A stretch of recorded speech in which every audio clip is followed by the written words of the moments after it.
Life and death, comfort and pain, joy and despair, meeting and separation, prosperity and poverty. We can call it the good and the bad. We need both to learn about life. If sadness doesn't exist, so does happiness.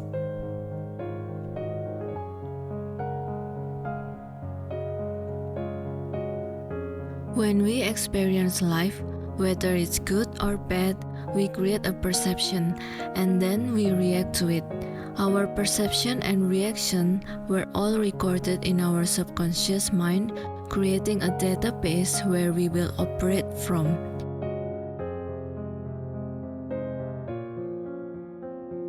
When we experience something delightful, our mind will find a data from its collections that match of how we react to delightful moments in the past.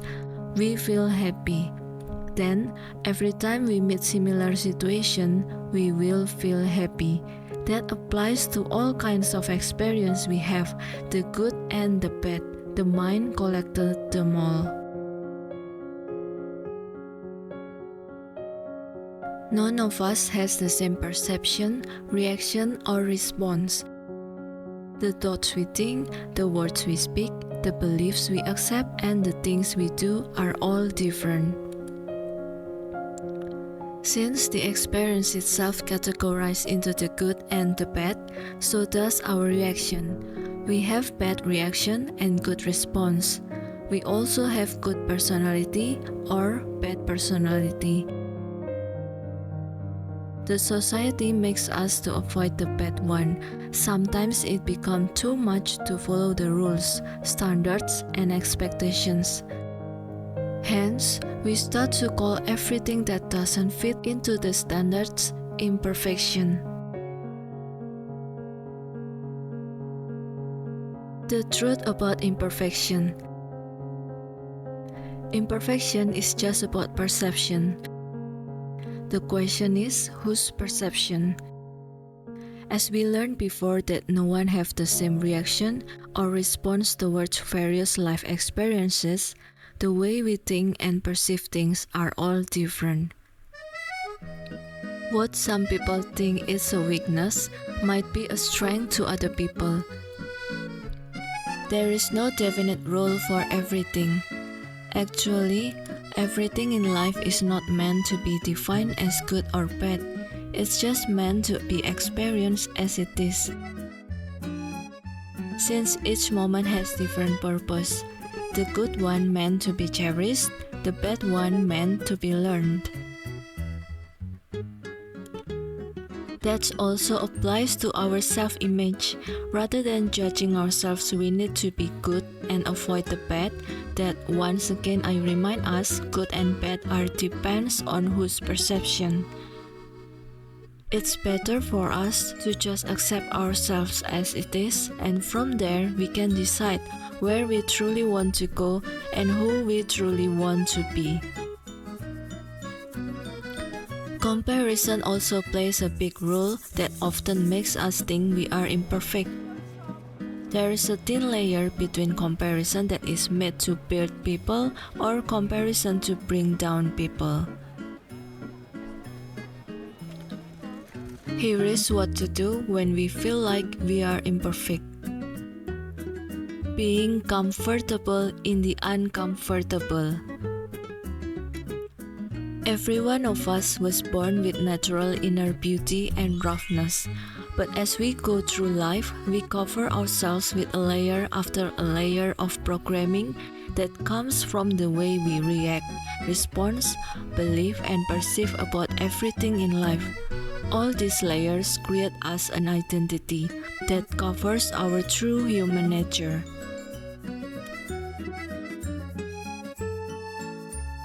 As I pictured here, a tree goddess wrapped herself in layers and layers of tree woods. She feels like she's not perfect as she curls herself among the wood and covers one of her eyes, but as you can see, she still looks beautiful. We think we are imperfect because we always look at anywhere else but not at what we already have. We're too busy thinking about how to fit into this world. If we just focus on our own traits and talents that we already have, using our precious time and energy to nurture them instead of using it to crave about being perfect to fit in the world, we will feel more fulfilled in life, and our life will feel more calmer and softer. Once we change our attention from the outside to the inside, if we found something that makes us feel imperfect, the effect will not be as severe as when we want to be perfect to please others. This will make us feeling okay with our flaws. We are no longer think that imperfection is a bad sign that something is wrong with us. Of course, we will still find imperfection, but it's not about something broken, but something rough. We need pain to make rough surfaces become smooth. We need pain to grow. Growing pain. Our most painful moments are times when we need to learn something new. We often fall when we learn to walk as a child. Spelling and writing are hard to learn the first time. And there are more things to learn as we grow into an adult. Goal setting, time management, finance, mental health, relationship, parenthood, and more. To learn something new is to step out from our comfort zone. Our common reaction for that is fear, and the stopper is pain. Pain is the resistance to growth. We often resist change because the pain is too much to bear. How far we can endure the pain will determine our growth. During this process, it's important to respect ourselves. The reason we want to grow is because we love ourselves so much that we want genuinely to become better, so we can reach our full potential. It's not because we are desperate validation from others. This self-respect will command other people to also respect us. Without respect to ourselves, everything we do will come from a needy place. We viewed ourselves as imperfect to a certain standard. We want to be validated by other people. Hence, this kind of energy will make other people less respecting us. Pain is inevitable, but we can choose what kind of pain we want to go through. Embracing the right pain will get us to walk through life like a main character, even if we are far from perfect.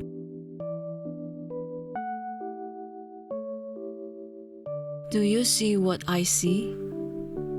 The three goddesses I paint here is covering one of our eyes and one of our ears. That's a symbol that we don't need to see and hear everything.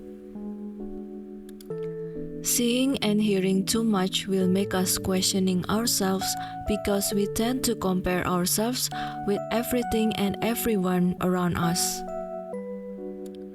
Also, not everyone sees the same thing the way we see it. Sometimes we mistook the reality with what we want to see because we have needs and expectations. For example, you have a friend, you see them as a kind person, and you expect them to always be there for you when you need them. And when they're not, you're just upset and being angry. You don't see your friend as who they really are. You're putting expectations for your friend based on your imagination of what kind of friend you want them to be. This can be applied to yourself too. Do you see yourself as who you are and the potential of who you can be? Or you're just seeing your weaknesses and imperfections as something that you should be ashamed of? What we see is the only reality. It doesn't matter what's actually happening or how other people see it. The only one that matters is how you perceive it to be, because it will determine everything else. It will affect how you show up in this world. It will affect your performance in life. It will affect how you treat others. It will affect your morals and values. So we need to be careful of what we see and hear, because we create more of what we focus on. When we see an imperfection in ourselves and focus on that, we will find more and more. Whatever you are looking for, you will find. We also need to be careful for not letting in all of everyone's perceptions into our mind. We have control over who can come into our lives. If their perception doesn't align, doesn't add value, and doesn't improve your life, why would you want to adopt their perception? Their perception only works for them. Once it enters your world, it will become a false image. Because once again, everyone sees everything differently. Shedding cocoon. To ask a right question is already half solution of the problem. When we deal with imperfection, we're not dealing with something broken. We're dealing with something dense, that is our conditioning that we pile up throughout our lives. This will be different for everyone, but it's that kind of conditioning, maybe after we experience rejection or abandonment, that made us reactive, negative about life, emotionally unstable, fear or greed to a certain thing.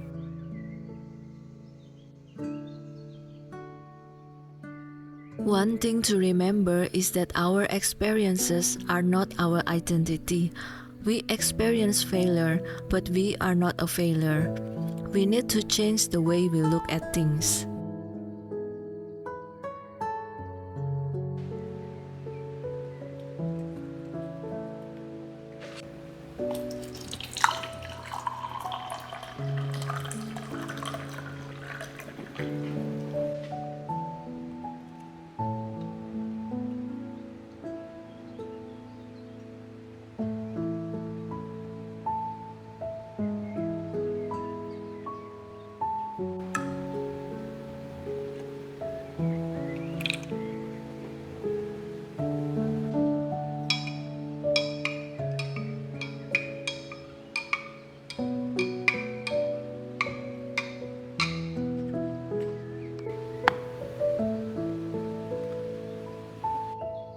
When we allow all those conditioning become our identity and we judge ourselves for being imperfect, that's self-sabotaging.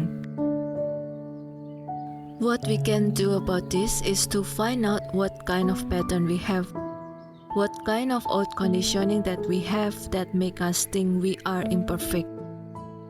And then we need to give ourselves love, validation, empathy, and encouragement in order to shed that old conditioning.